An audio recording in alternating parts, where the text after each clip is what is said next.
Então, quando você fala do jornalismo, é o respeito à verdade factual, e é uma coisa que muitos influenciadores simplesmente não E eu têm. vejo hoje as pessoas muito indecisas no que fazer. É bem bacana, porque nós já vivemos isso, já fizemos nossa escolha profissional, somos realizados. E é importante a gente passar para esses jovens o que o teu coração fica, te dá aquela adrenalina. Gente, hoje estamos aqui com mais um episódio. E eu sempre falo para vocês, o Simple Talk ele nasceu para conectar histórias reais e a gente aprende um pouquinho mais a cada dia quando a gente tem essa possibilidade de conhecer histórias. Hoje o meu convidado é o Luiz, Luiz Fandini, a gente se conectou num trabalho e eu me encantei um pouquinho com a história dele, com tudo que ele vem construindo, com tudo que ele deixa para nós ensinando sobre o jornalismo. E eu estou muito feliz com o convite que eu fiz e que ele aceitou. Tirei um pouquinho ele do tempo da rotina dele. Nós vamos falar aqui, gente, sobre. Nós vamos viajar um pouquinho, tá? Ele recentemente compartilhou comigo sobre o livro dele. Eu quero mostrar para vocês a obra-prima de cena.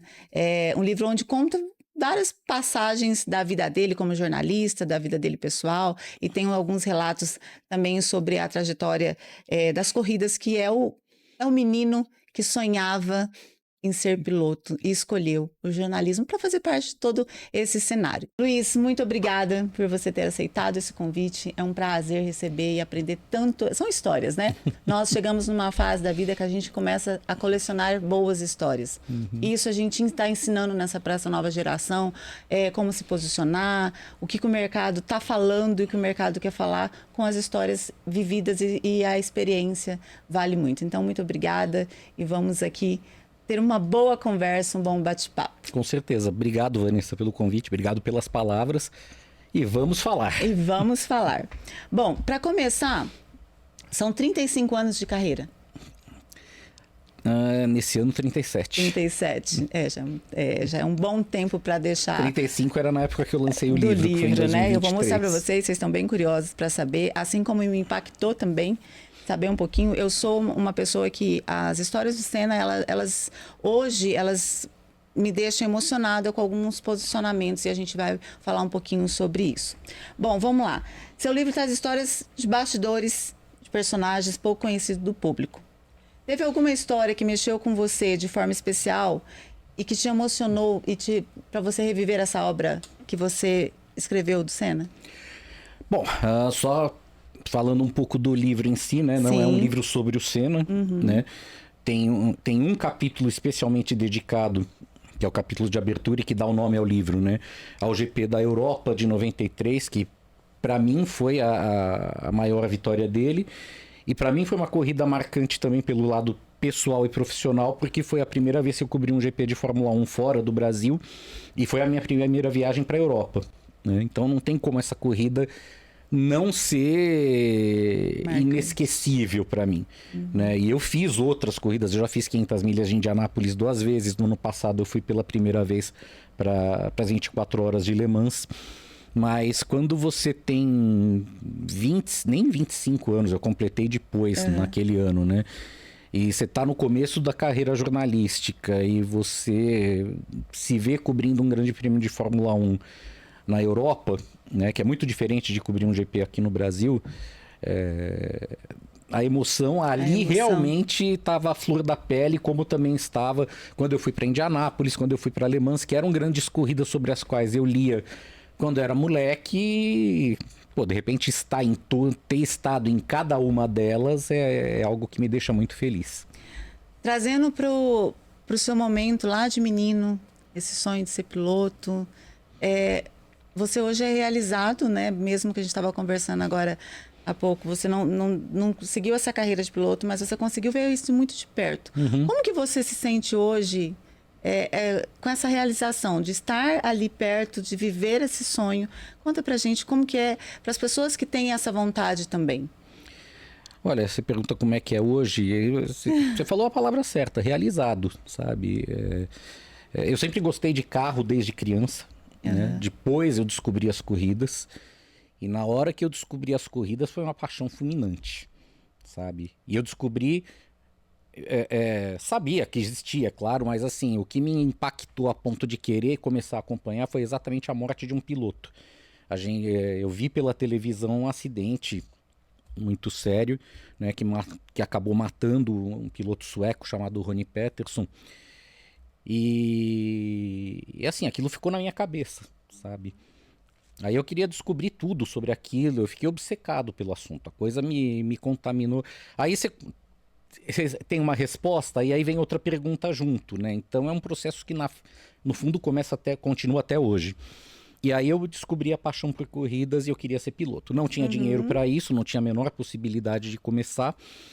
E eu sempre gostei muito de ler jornal, ler revista, ouvia muito música no rádio, ouvia os boletins noticiosos também. Então eu era dentro, né, do que um moleque de 10 anos, 12 anos, por exemplo, consegue ser. Mas eu era interessado no mundo à minha volta, sabe? Eu sempre gostei de música desde os 5 anos de idade, sabe? As 2 primeiras músicas que eu lembro de ter ouvido na minha vida, o Vira dos Secos e Molhados e alguma música do Elton John, não lembro qual.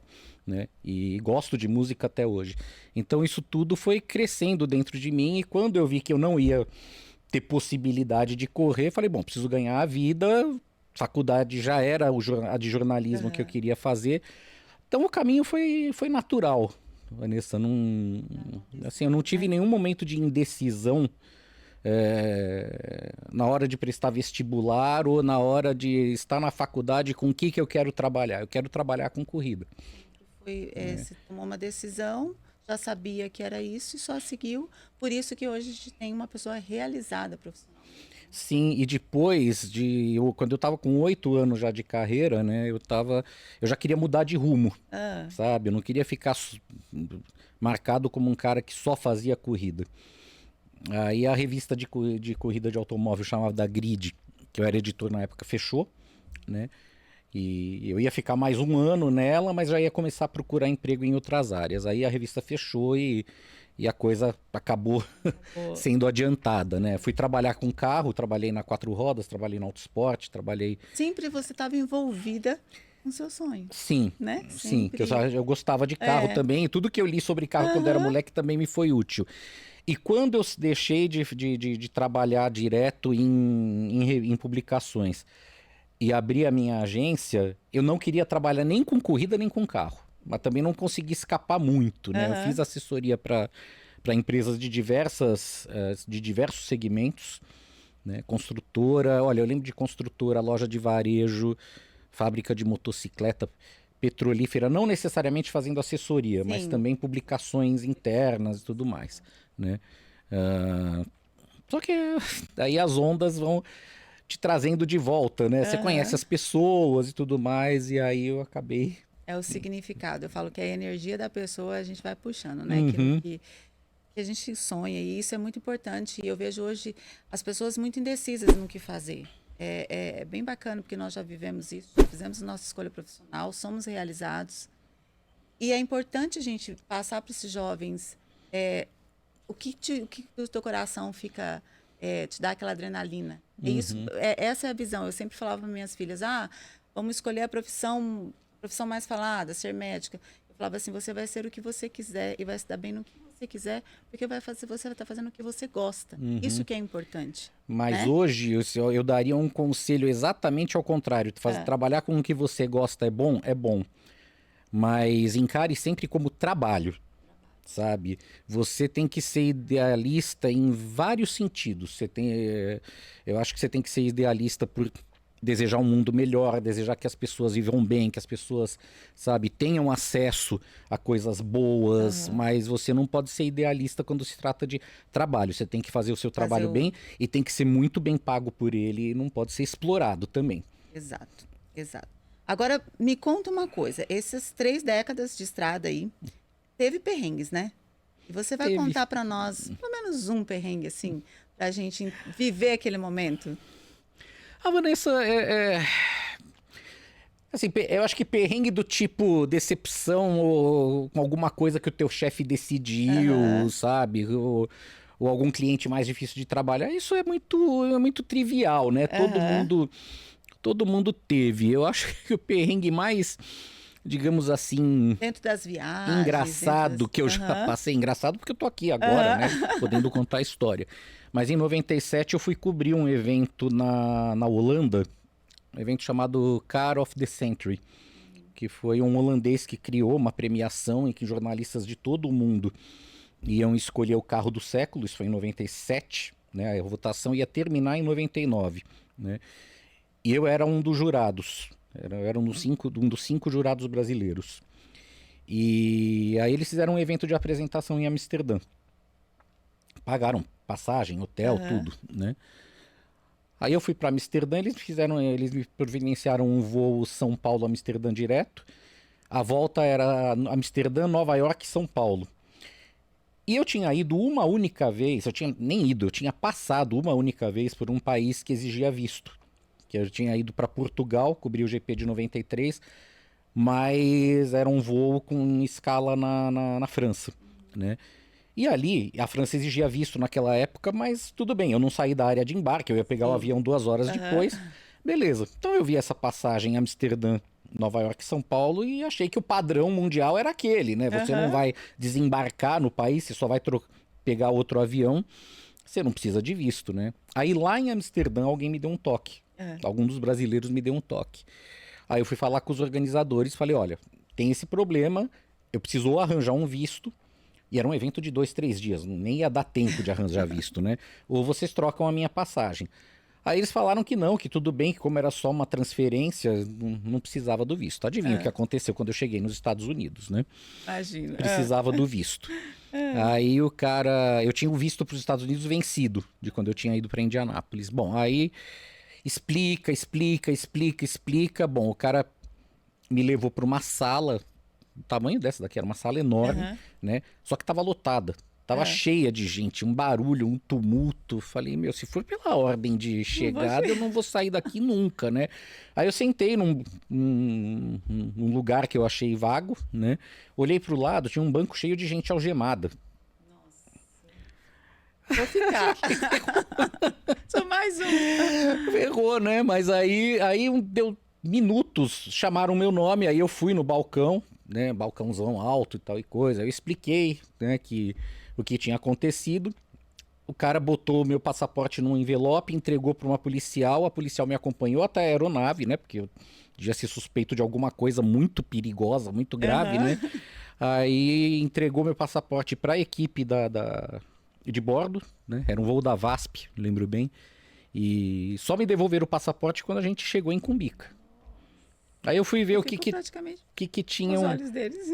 Aí eu fui ver o que tinham colocado no meu passaporte. Era um carimbinho desse tamanho, TWOV, que eu só posso imaginar que seja Transit Without Visa, trânsito sem visto, né? Falei, bom, vamos ver se eu consigo entrar nos Estados Unidos futuramente. Consegui, deu tudo certo, então... Que coisa boa, né? No final, hoje a gente tá rindo, mas é... Não, e isso foi em 97, né, Vanessa? Se fosse depois dos atentados em 2001... Era capaz de eu estar mofando lá em Guantánamo até hoje. Mas isso faz parte. Isso eu acho que depois que a gente resolve tudo, a gente consegue contar a história e rir.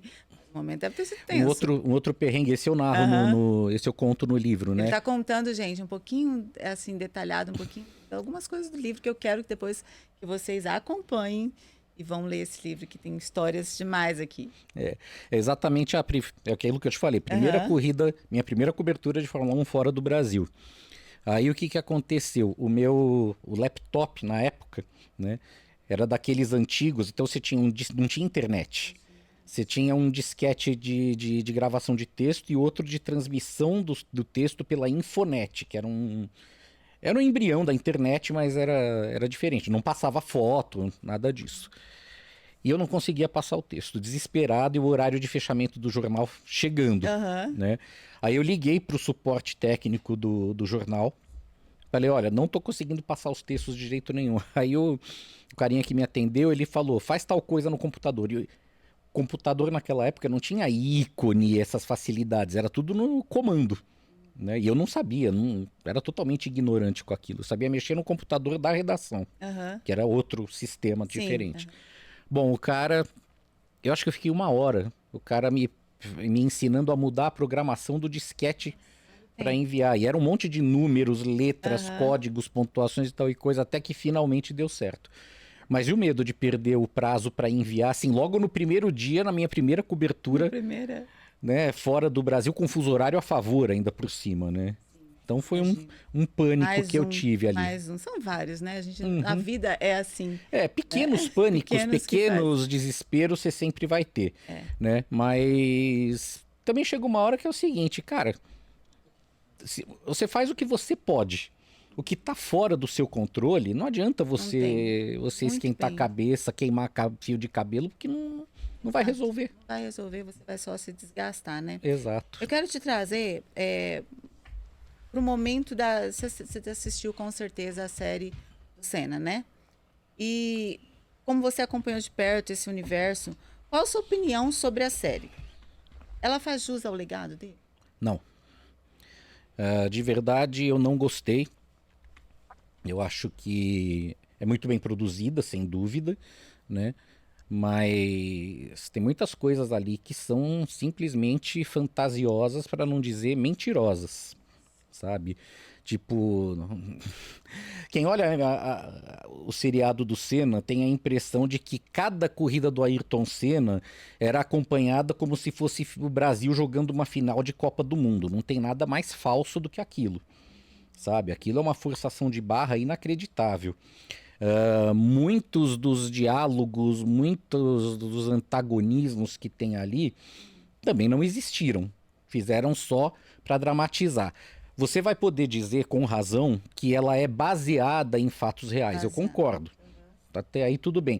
O problema é que quando você faz algo baseado em fatos reais, com um personagem que era um Então, ídolo, sabe, que mexe com a imaginação das pessoas, eu garanto pra você que muitos dos que assistiram a série acham que tudo que tá ali é o retrato fiel da realidade. E não é. E tem passagens da carreira dele que, em primeiro lugar, há uma limitação natural. Você não tem como falar de um personagem como Ayrton Senna em 6 episódios de 1 hora. É impossível, né? A vida dele é muito mais ampla do mas que isso. A história dele no automobilismo é muito mais ampla do que isso. Então, muita coisa já fica de fora de maneira natural, né? Mas o que me, vou falar a verdade, enoja, vou usar o termo correto, é essa exploração comercial em torno da imagem dele, sabe? Essa tentativa de transformar um cara que era piloto de Fórmula 1, agressivo, que muitas vezes não media consequências para conseguir o que queria, num santo, o sabe? policial está fazendo isso, né? Exatamente, e isso vem sendo um trabalho gestado há muito tempo. E aí toda a história fascinante que ele realmente tem está se perdendo. Porque quem decide o que é mostrado nas obras oficiais dele só quer mostrar aquilo. Eu acho até que a minissérie, ela representou um progresso no sentido de mostrar o lado ruim do Senna. Uhum. E não adianta, querem transformar em santo, mas todo mundo tem o seu lado Todo ruim. mundo, exato, Todo mundo tem o seu exato. lado mal. Os Ele também tinha o negro. dele, é natural. E Aham. se ele não tivesse o lado mal dele do jeito que era, ele não ia alcançar o que alcançou Aham. como um piloto, né? Mas, mas a pauta do seriado da Netflix, ela é idêntica a outros 2 programas em formatos totalmente diferentes, que foram o Globo Repórter dos 10 anos da morte dele e o filme que passou no cinema chamado Senna, passou no cinema em 2010, de um diretor chamado Asif Kapadia. Também mostra basicamente as mesmas coisas. Um mostra alguma coisinha a mais aqui, outro mostra alguma coisinha a mais acolá, mas no fundo é a mesma coisa. As grandes questões, as grandes contradições ficam longe. A Netflix teve um trabalho danado para conseguir mostrar Nelson Piquet e Nigel Mansell, sabe? Sendo que uma das imagens mais maravilhosas da Fórmula 1 da década de 80 é uma foto que foi tirada em Portugal, no GP de Portugal de 86, com o Piquet, o Senna, o Prost e o Mansell, que foram os 4 pilotos daquele ano e foram os 4 grandes pilotos da Fórmula 1 durante muito tempo, sabe? E isso não foi Imagino, não explorado. foi explorado. Essa fase em que os 4 disputaram. Teve ano que os 4 disputaram o título mundial. sabe? Isso não é mostrado. Então, as pessoas ficam conhecendo esse lado santo, heróico. Isso é uma balela. Ele era um esportista excepcional, sem dúvida, mas era um esportista. Exato. É.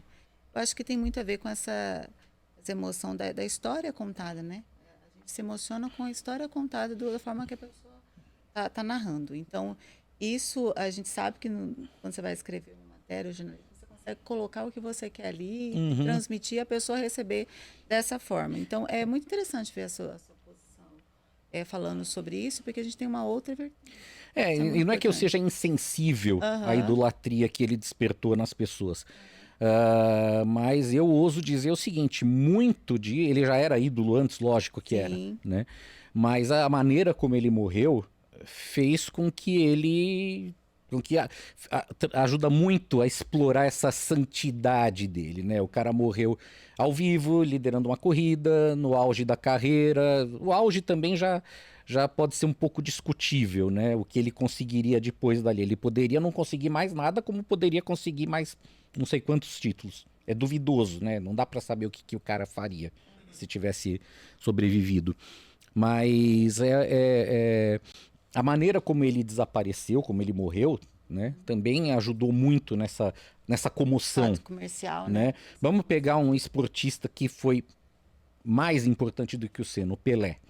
O Pelé mexia com multidões no mundo inteiro, muito antes de você ter uma cadeia de comunicação global como a que já tinha na época do Senna, né? E como a que a gente tem hoje, né? Só que o Pelé, o que aconteceu? Ele morreu, se aposentou, morreu velhinho, morreu doente, sabe? É um outro cenário, né? E mesmo assim, por acaso eu estive nos cortejos fúnebres dos dois. Por acaso não, no caso do Senna cobrindo, no caso do Pelé, eu estava lá em Santos, eu sou de lá, né? Eu estava em Santos no dia em que ele foi enterrado, né? Então eu fui encontrar um amigo meu e o meu amigo falou, olha, o cortejo do Pelé vai passar por aqui. Era na Avenida da Praia, ali no Canal 6, né? Falei, vamos ficar aí. E esse amigo meu que mora em Santos é um jornalista do Globo, Milton Alves, que também cobriu o velório e enterro do Senna, né? Aí a gente tava comparando. Ele falou, cara, eu acho que proporcionalmente tem mais gente aqui no do Pelé do que do Senna, do que no do Senna, sabe? Então, não diminuindo o Senna de maneira nenhuma, mas vamos colocar as coisas na perspectiva devida, porque senão você começa a colocar narrativas falsas que viram verdadeiras. Isso aí é até um perigo, porque hoje... Agora eu vou trazer o assunto, já falando da nossa profissão. O que mudou? A comunicação mudou. A gente sabe que nesses últimos anos a comunicação está muito mais acessada, ela está muito mais fácil. O que você acredita que o bom jornalismo precisa manter, independentemente da plataforma? O respeito absoluto, a qualquer custo, à verdade factual. Certo. Esse é o primeiro ponto, sabe? Esse é o primeiro ponto. Manipular a imagem é uma coisa que se tornou muito fácil, né? E manipular narrativas também se tornou muito fácil. Né? Você pega hoje em dia, hoje em dia qualquer pessoa, é assustador, uma pessoa pode pegar uma foto sua, um vídeo seu, ou meu, e com inteligência artificial gerar uma fala que não é a nossa, mas com a nossa voz. É muito perigoso isso. Sabe? Então isso mais do que me enojar, me assusta. Me assusta. Então quando você fala do jornalismo, é o respeito à verdade factual, e é uma coisa que muitos influenciadores simplesmente não têm. Não tem, sabe? Verdade. Não sabem transmitir informação, não sabem apurar informação, não sabem separar, hierarquizar o que é mais importante dentro de um evento, de um assunto, de uma história, sabe? Eu fico pasmo quando eu vejo jornalistas que falam que não gostam de ler. Como é que você não gosta de ler, cara? É o básico. Sabe? É uma coisa muito básica, não gosta de ler, não tem paciência para ouvir também. sabe? Acho que a primeira coisa que um jornalista precisa... São as duas coisas que o jornalista mais precisa fazer. É ler e ouvir, né? Exato. Porque a partir daí é que ele vai tirar poder falar. Porque muita gente quer falar, né? Acha que jornalismo é o cara que vai lá apresentar o telejornal no horário nobre e fala... Não, o William Bonner é jornalista, mas ele é um apresentador. Naquela função dele é de apresentador, né?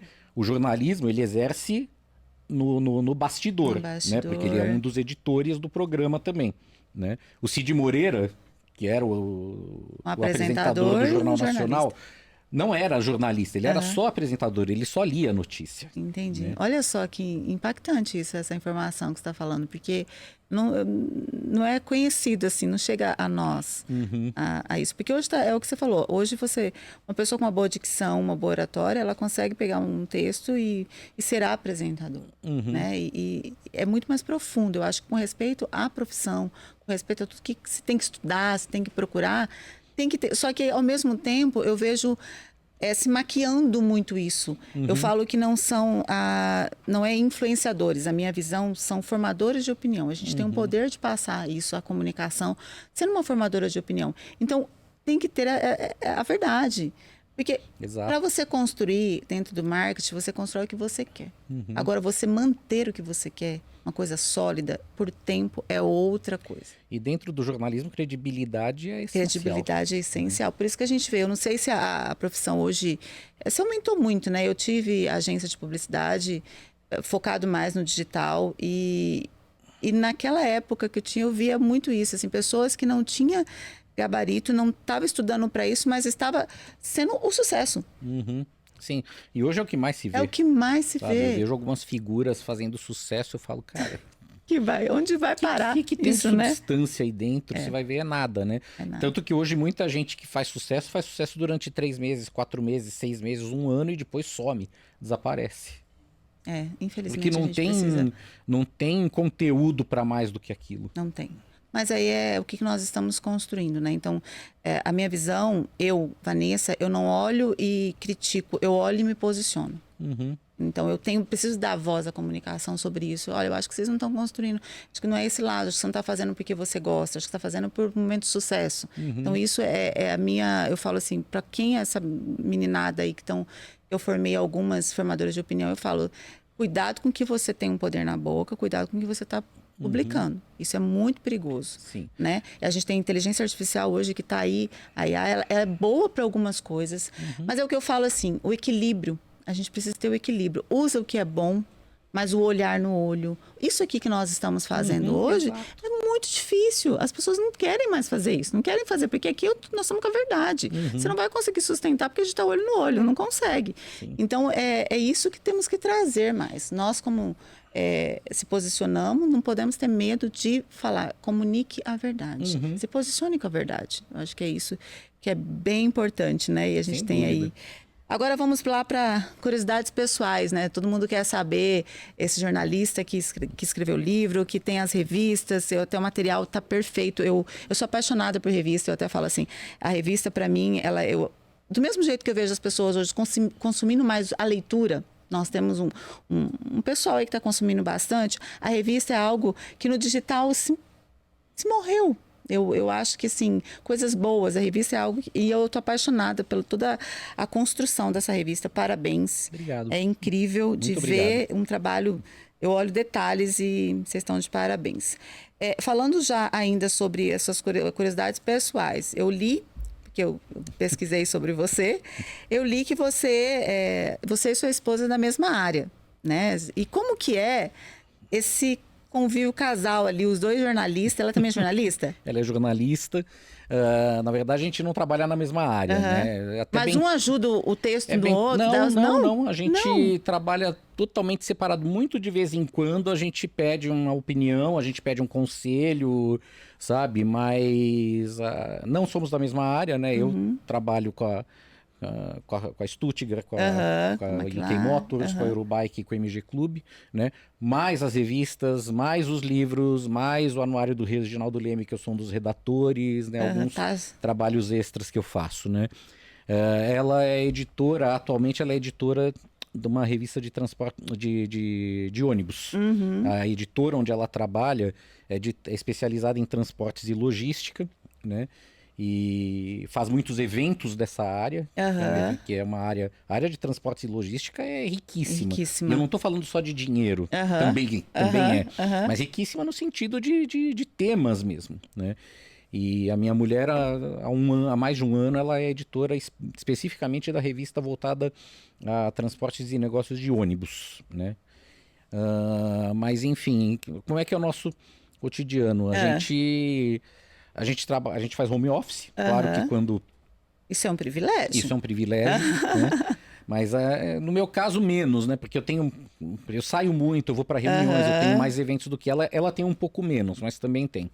Mas num dia em que os dois estão de home office, cada um tem o seu escritório em casa. Sim. Sabe? Então a gente acorda, toma café e tudo mais, não sei o quê. Depois do café, cada um vai pro seu escritório. Né? Fecha a porta e é porque é para se concentrar mesmo. Se concentrar. Lembrando que a gente estava falando do trabalho, levar a sério o trabalho. Exatamente. Né? Aí, claro, no meio da manhã ou no meio da tarde, eu sou viciado em café, né? Então, no meio da manhã, no meio da tarde, eu paro, faço um cafezinho, pergunto se ela quer, sabe? Isso é muito bom, vou lá, dou um beijinho nela, isso entendeu? É bom. Tem isso. Mas não, a gente não fica trabalhando com o texto do outro. A gente, de vez em quando, conversa, a gente troca ideia, enfim, né? Mas na hora de meter a mão na massa, cada um faz o seu.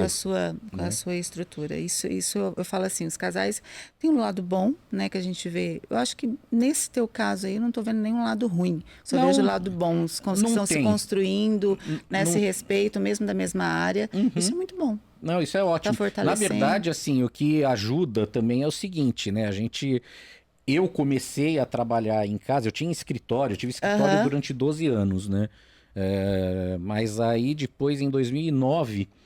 Eu vendi a minha sala do escritório e comecei a trabalhar em casa porque não estava vendo necessidade de continuar daquela maneira, né? Quer dizer, não tinha mais pessoas trabalhando comigo diretamente. Isso foi antes da pandemia? 2009. Bem antes. Bem antes. Que comportamento. Mas eu fui assim, eu falei, bom, eu não vou precisar disso agora, vou trabalhar em casa, né? E se precisar, eu alugo outro escritório, não tem problema nenhum, né? E até agora não precisou. E aí, quando eu casei com a minha mulher, ela também já fazia home office, né? Já tinha o outro quarto vago, né, na minha casa. Então, o meu escritório, o seu escritório, e tá resolvido. Então, não tem mistura de estação, um não atrapalha o outro, não tem interferência, até física, né? Porque se fosse uma mesa na frente da outra, não ia dar certo. É bem separado. É um ponto bem interessante, assim, porque consegue se construir, consegue se manter, porque é saudável. Sim. Né? E também ajuda o seguinte, né? A gente não tem filho, não tem cachorro, não tem, sabe? Não tem nada. Então, agora, eu imagino para um casal com um filho pequeno morando num apartamento que não tinha essa estrutura de escritório, de repente chega uma pandemia, olha, vocês vão trabalhar todo mundo em casa. É o que a gente viu, né? Os cenários... Cara, de tantos divórcios, de tantas coisas que aconteceram, porque não estava estruturado, não tem a solidez. Eu acho que dentro de um relacionamento, relacionamento, ele é algo, já trazendo para uma vertente diferente do que a gente está falando, mas relacionamento é algo construído, é algo respeitado, é algo conversar. A comunicação é uma das coisas mais importantes. Eu sempre falo assim, para as pessoas que me perguntam um conselho sobre relacionamentos, eu sempre falo assim, você já leu o livro 5 Linguagens do Amor? Começa lendo, porque a comunicação, quando você entende qual é a linguagem do seu parceiro, ela muda. E relacionamento é isso, é você ter admiração pela pessoa. Se você tem admiração pela pessoa, você vai continuar com ela por muito tempo. A partir do momento que perdeu a admiração, eu acho que já não flui mais. Exatamente. Né? Exatamente. Então, uma das dicas que eu sempre falo aqui nas minhas redes sociais, leiam 5 Linguagens do Amor, que é um livro que para comunicação em geral, com funcionários, com relacionamento, com filhos, é um segredinho muito importante. E também tem o seguinte, né, Vanessa, você entender o outro, respeitar o outro, admirar o outro, tudo isso. Agora, não adianta você tentar tudo isso com uma pessoa que tem um pensamento e uma visão de mundo muito diferente da sua. porque não tem a menor chance de dar certo. Não tem. Sabe? Eu tenho amigos que e amigas também, que numa fase da vida, né? Um queria ter, dentro do casal, um queria ter filho, o outro não. Falou, olha, problemas. Não existe a possibilidade de haver meio termo ou acordo nisso daí. Um vai ficar feliz e o outro vai ficar infeliz. Então, repensa o relacionamento. Isso aí. Isso é muito importante. É uma dica que a gente tá dando sem falar sobre isso, mas se os acordos não estiverem claros... semana passada eu conversei com uma pessoa, a minha psicóloga, ela falou, Vanessa, você pode chegar onde você quiser e todos podem, desde que esteja clareza e constância. Seja claro, converse com as pessoas aquilo que você quer, porque daí não vai ter problema. Né? E se não der certo? Se não der certo, não deu certo. Não deu acabou, certo. Fim, Pronto, a vida continua, não tem aquela coisa pesada. É leve, né? A religião proíbe. Eu acho um absurdo, eu acho um crime isso. Sabe? É que nem quando eu era moleque, adolescente, nossa, eu era super envergonhado, super tímido, super... Sabe? Eu não conseguia entender o seguinte, que se eu tentasse, falasse oi pra uma menina, sabe? Vamos dançar, vamos conversar e tal coisa. E ela não quisesse, tudo bem, sabe? Ela não quer partir pra outra, então a vida não acabou por causa disso. Mas aí é que tá, a gente precisa se amar e colocar... por um tempo, eu não coloco mais a expectativa no outro. Eu considero a soma do outro importante para mim. Mas a minha expectativa não pode estar no outro. Porque senão vem essa frustração. A pessoa sofre e acha que a vida acabou. E não é assim, né? Bom, vamos lá, Luiz. O que as pessoas... Onde que elas podem adquirir o livro? Eu já comprei o meu, já pedi, né? A gente vai deixar aqui para o pessoal. Mas o que as pessoas... adquirindo, espera mais aqui dentro? O que mais que tem que você pode dar uns spoilers? Para comprar o livro é só entrar no site gullivereditora.com.br, Gulliver com 2 L's, né? E fazer o procedimento normal de uma compra online. Né? O livro não é caro, custa R$70. São 20 capítulos. E uma das coisas que eu mais... Inclusive esse aqui é dele, tá, gente? É dele, pessoal. É porque eu não tenho outro comigo, né? Mas, quer dizer, eu tenho esse que eu usei para fazer a revisão, né?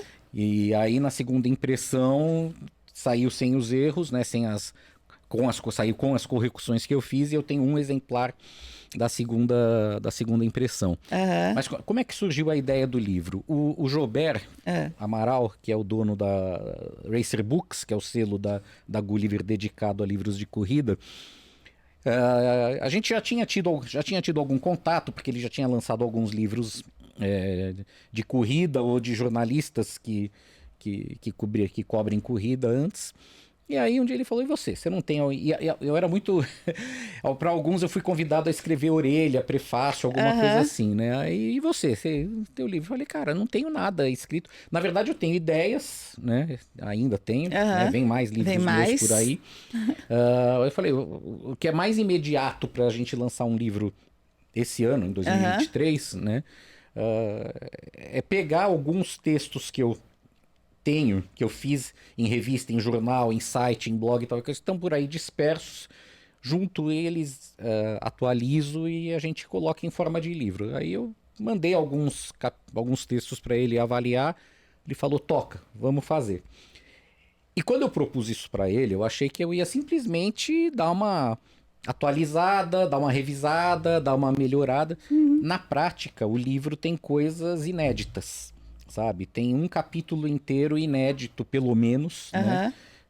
Eu acho que metade do livro é inédito, porque tem capítulos que um trecho deles já tinha sido publicado ou saído em algum site ou algum blog, mas para colocar em forma de livro, eu tive que desenvolver o texto, eu tive que contextualizar, eu tive que atualizar, eu tive que apresentar o personagem para o leitor, né?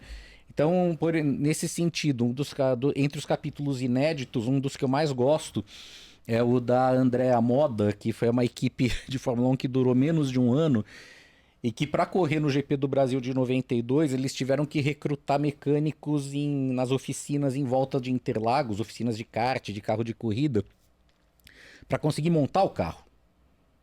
E os caras vararam noite ali, assim, sabe? Pra você ter uma ideia... A equipe chegou aqui com 6 mecânicos estrangeiros. Era um australiano, um americano, um iugoslavo, um argentino e mais a meia dúzia de mecânicos brasileiros. O engenheiro da equipe era brasileiro, né?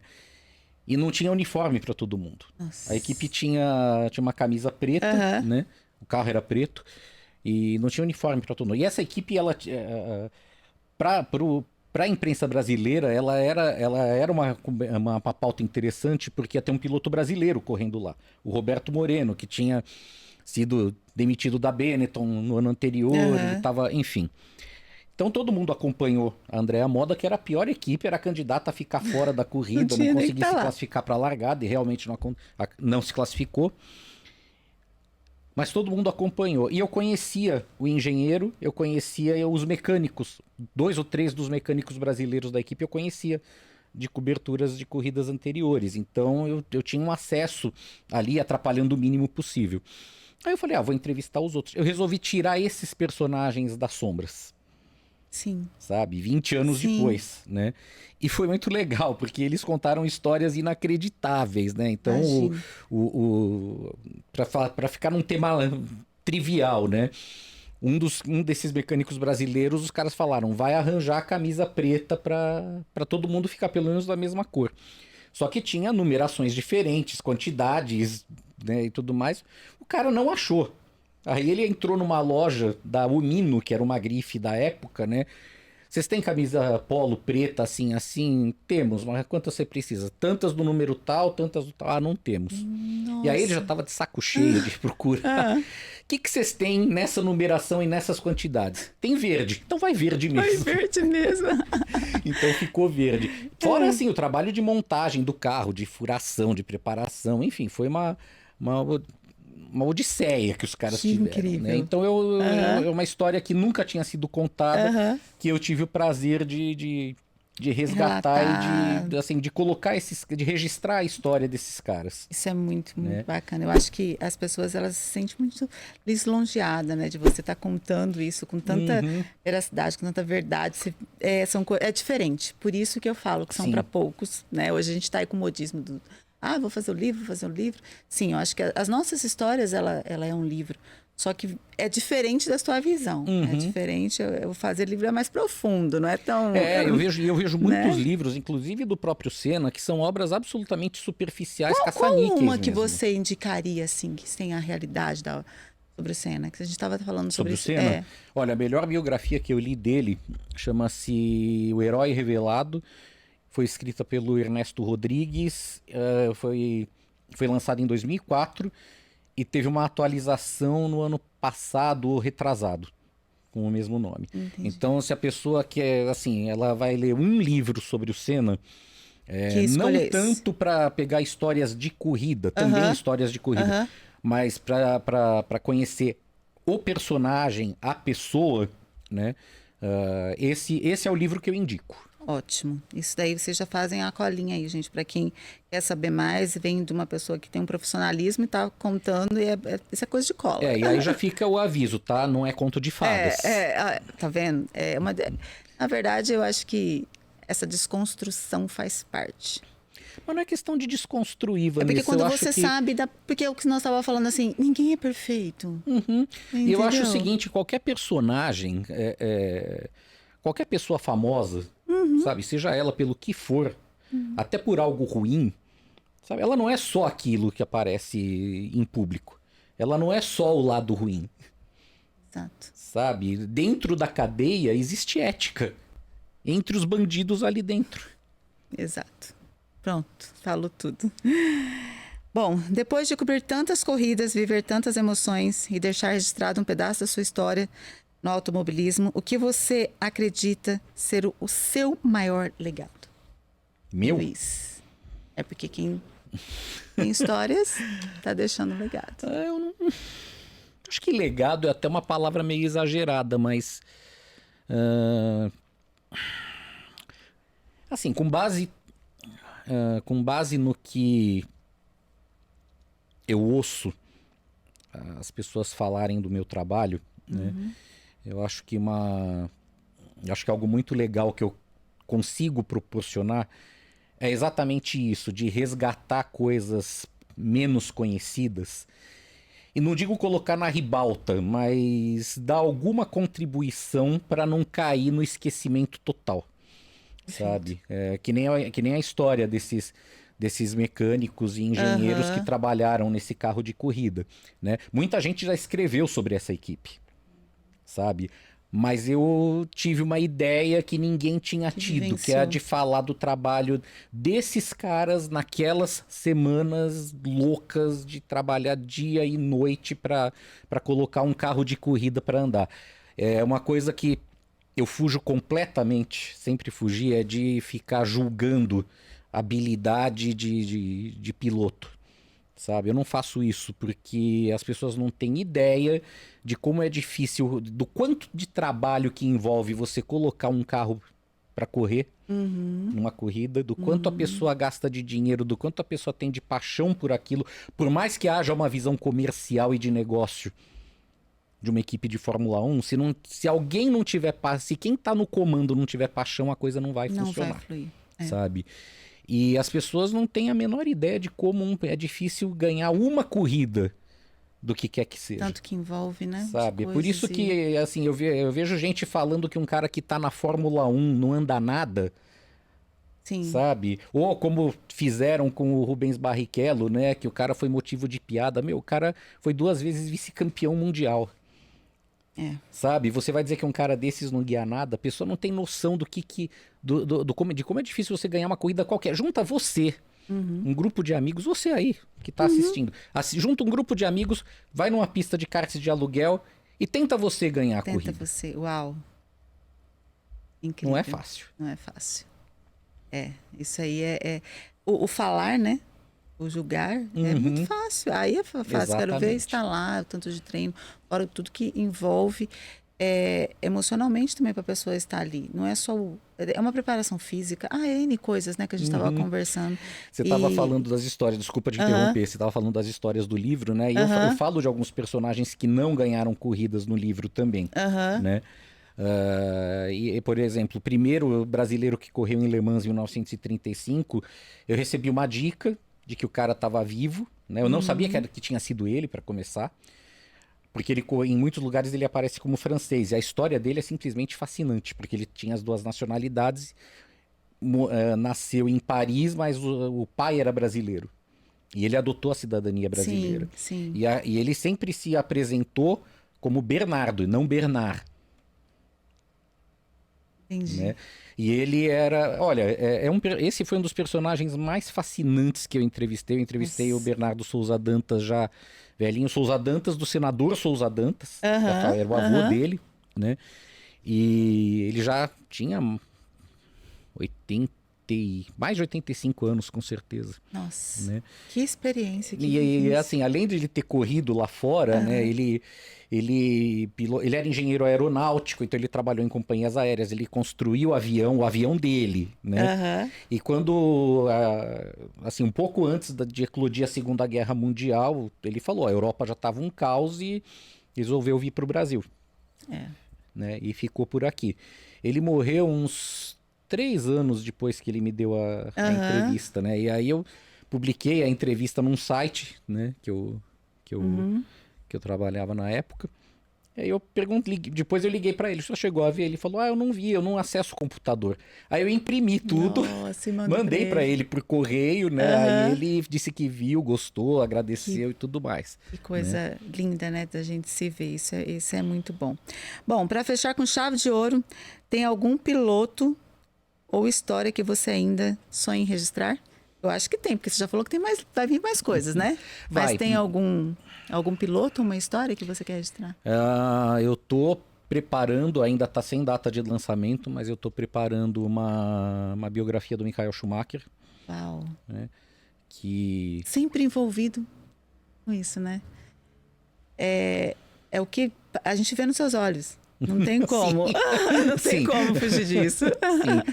Não, eu tô preparando. Achei que você fosse falar, tipo, sei lá, vamos lá, outras coisas, mas não. Ele não, eu vou te falar, Vanessa, eu tenho muita vontade de escrever livros, até romances, né, com outros temas que não tem a ver com corrida, né? Mas o que tá a minha prioridade na fila? Na verdade, tem 2 livros que estão na fila, né? Talvez saia antes uma biografia do Gil de Ferran, piloto brasileiro que morreu há 1 ano, né? Ele teve um ataque cardíaco guiando um carro, né? Ele já tinha parado de correr.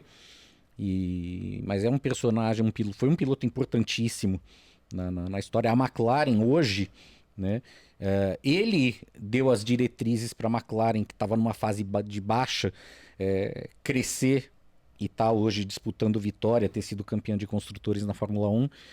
E assim, algumas conjunções acabaram colocando o livro do Gil, no mínimo, na mesma linha do Schumacher, Sim. em termos de data de lançamento. Sim. Né? Mas então tem esses livros em preparação. E o Schumacher eu acho que é o piloto de Fórmula 1 que eu mais... É um dos pilotos de Fórmula 1 que eu mais admiro. Tem 3. O Schumacher, o Juan Manuel Fangio, que foi 5 vezes campeão mundial na década de 50, e hoje o Lewis Hamilton. Né? Uau.